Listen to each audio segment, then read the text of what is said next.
Ikalawang Kabanata. Isulat mo sa anghel ng iglesia sa Efeso. Ito ang ipinasasabi ng may hawak ng 7 bituin sa kanyang kanang kamay at lumalakad sa gitna ng 7 ilawang ginto. Nalalaman ko ang mga ginagawa mo, ang iyong mga pagpapakahirap at pagtitiyaga. Alam kong hindi mo kinukonsinti ang masasama. Sinubok mo ang mga huwad na apostol at napatunayan mo sila'y nagsisinungaling. Alam ko ring matyaga ka, nagtiis ng maraming hirap alang-alang sa akin at hindi ka sumuko. Ngunit isang bagay ang ayaw ko sa iyo. Ang pag-ibig mo noong una kang sumampalataya ay nanlalamig na. Alalahanin mo ang dati mong kalagayan. Pagsisihan mo at talikuran ang iyong masasamang gawa at gawin mong muli ang mga ginagawa mo noong una. Kapag hindi ka nagsisi, pupunta ako dyan at aalisin ko sa kinalalagyan ang iyong ilawan.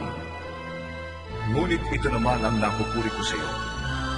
Kinapupuotan mo ring tulad ko ang mga ginagawa ng mga Nicolaita. Ang lahat ng may pandinig ay makinig sa sinasabi ng Espiritu sa mga iglesia.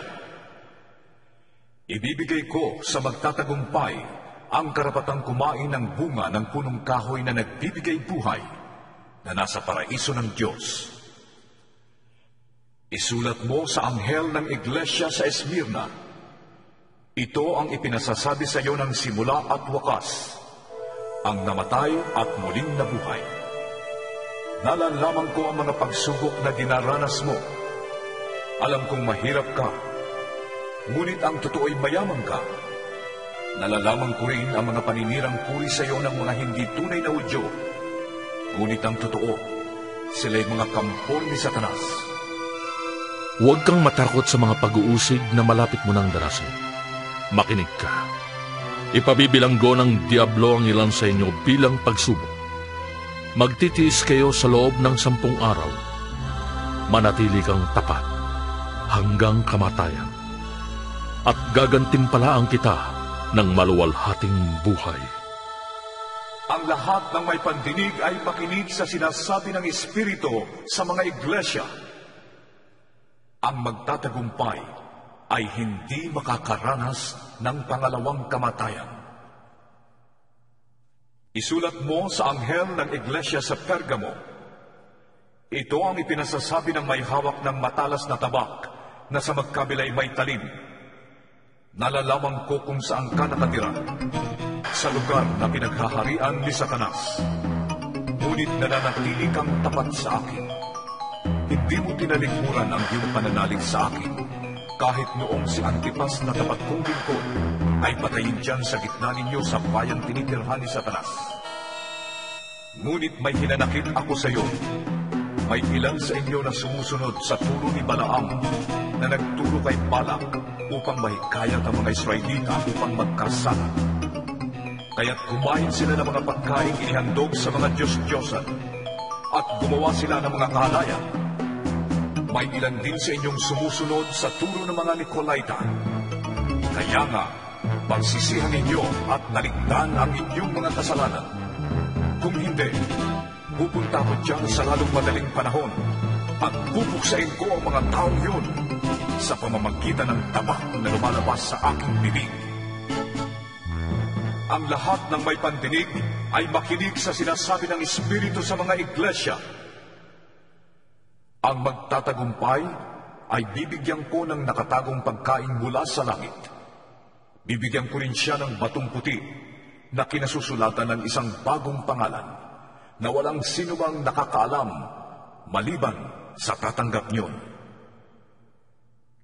Isulat mo sa anghel ng iglesia sa Tiatira. Ito ang sinasabi ng anak ng Diyos na may mga matang parang apoy na nagliliyab at mga paang kumikinang na parang tansong pinakintab.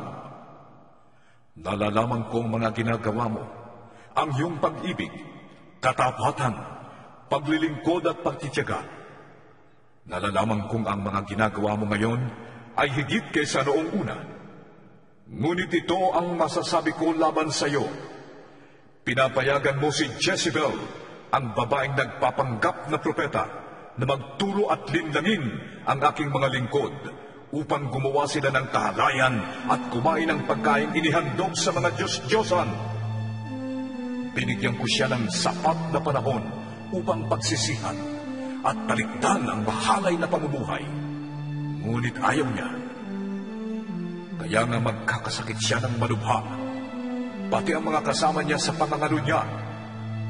Daranas sila ng matinding hirap kung hindi nila pagsisisihan at tatalikuran ang kahalayang ginawa nila sa piling niya. Papatayin ko rin ang kanyang mga anak upang malaman ng mga iglesia na ako ang nakakaalam sa puso't isip ng mga tao. Gagantihan ko ang bawat isa sa inyo ayon sa inyong mga gawa.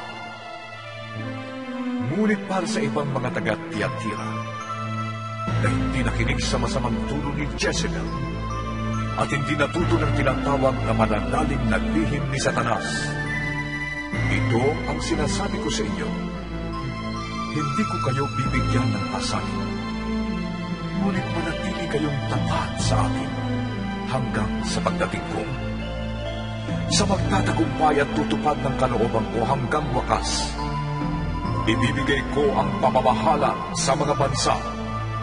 Mamamahala siya sa pamamagitan ng kamay na bakal at tuturugin niya ang mga bansa na parang mga palayok. Ibinibigay ko ito kung paanong ibinigay ito sa akin ng Ama.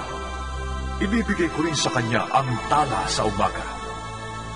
Ang lahat ng may pandinig ay makinig sa sinasabi ng Espiritu sa mga iglesia.